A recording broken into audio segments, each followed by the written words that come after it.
ఎన్నికల సంఘం ఒక స్పష్టతనిచ్చింది. ప్రకాష్ రాజ్ గారు చెప్పినట్టు బెంగుళూరులో ఆయన పార్లమెంట్ సభ్యుడిగా పోటీ చేసి ఉండొచ్చు. ఆయన పుట్టుండొచ్చు. ఆయన అడ్రస్‌లో ఆయన లేరు.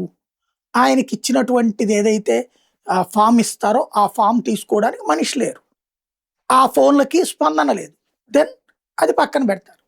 ఇప్పుడు ఆయనకి 4 చోట్ల ఓట్లున్నాయి. 4 చోట్ల ఎక్కడుండాలో అక్కడ ఆయనే తేల్చుకోవాలి. 4 చోట్ల గూడా ఈ ఫార్మ్స్ ఇస్తారు మనకి.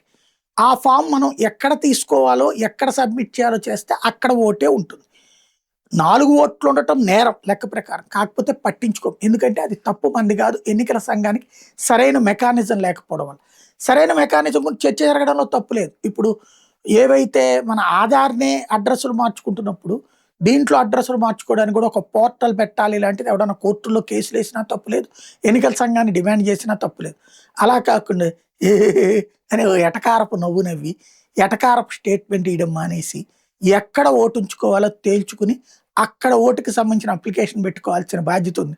లేకపోతే ఆ తర్వాత నాకెక్కడా ఓటివ్వలేదు, ఇది ఈ దేశంలో అరాచకం అంటే, ఈ దేశంలో దొంగ ఓట్లు 1కి 100 తయారు చేసేవాళ్ళు 1,00,00,000 మందున్నారు. కాబట్టి ఈ దేశంలో ప్రక్షాళన జరక్కపోతే ప్రకాష్ రాజ్ లాంటి వాళ్ళొస్తారని చెప్పను నేను. కానీ దుర్మార్గుల చేతికి దొంగ ఓట్ల ఆయుధాలుంటాయి.